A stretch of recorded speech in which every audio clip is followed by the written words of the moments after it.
Everything that is exciting and healthy seems to have 25 ingredients or more. But if you actually take a look at those ingredient lists, most of the ingredients are herbs and spices.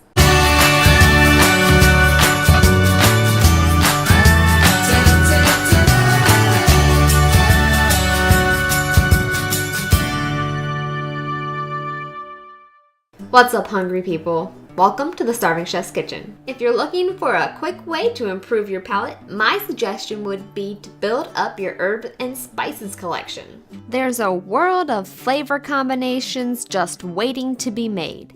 And with a well-stocked spice collection, pretty much anything is possible. So where do you start? The easiest way to get started is to take a quick trip down the spice aisle next time you go to the grocery store. Start with your most basic seasonings. Salt and pepper. Invest in some salt and pepper mills, and then get whole peppercorns and coarse sea salt. The fresh cracked peppercorns will make you rethink everything you thought you knew about adding salt and pepper to taste.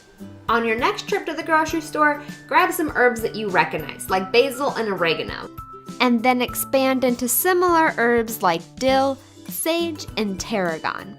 Each time I went to a grocery store, I'd take a quick minute to see what herbs were on sale and then select the best and cheapest option or pick out something I never tried before. I'd also add thyme and parsley to this list, but I personally prefer to get those herbs fresh, but that's for another episode. Spices can be expensive, but they don't have to be. Many grocery stores are adding bulk spice options into their spice aisles, which means you can get as much or as little of a seasoning as you like, and it's usually much cheaper than buying the pre-bottled varieties. If your grocery store doesn't have a bulk spices section, usually you can find really good deals on authentic spices along with the international goods. Next, focus on the super flavors. Aromatic spices like garlic powder, onion powder, ginger, mustard, and variations of paprika and cumin are the spices I go through the most of. They are the base flavors for nearly every savory seasoning or sauce. And then, of course, turn up the heat with cayenne pepper, chipotle chili pepper, red pepper flakes, and chili powder.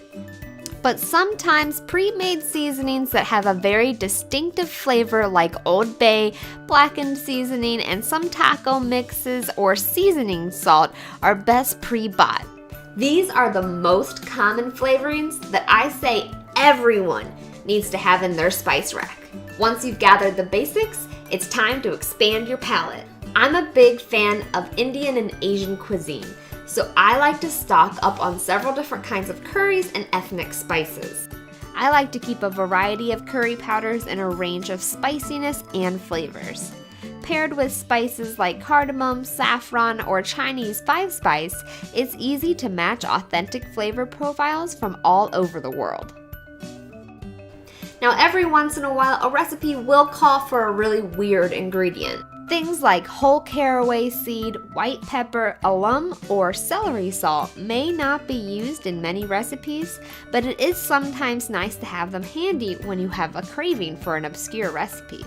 Dried flavors and toppings are essential too. Minced garlic and minced onions, along with sesame and poppy seed, are great not only for topping bagels and buns, but are also awesome for mixing with breading for chicken or baked crusts. And finally, the sweet stuff. From apple pies to cookies, spices like nutmeg, cinnamon, allspice, and cloves are essential to many desserts. But they can also be used sparingly to add another level of flavor to savory dishes too.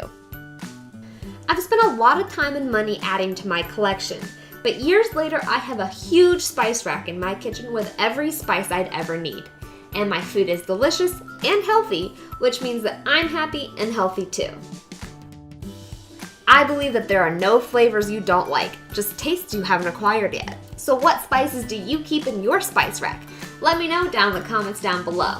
If you want to check out my last video about herbs and spices and my Spices 101, click somewhere around here to watch that video. Don't forget to hit that thumbs up button if you learned something in this video, and hit that subscribe button for new videos every week. And as always, you can check out all my other recipes on the StarvingChefBlog.com. I hope you all enjoyed, and I'll talk to you soon.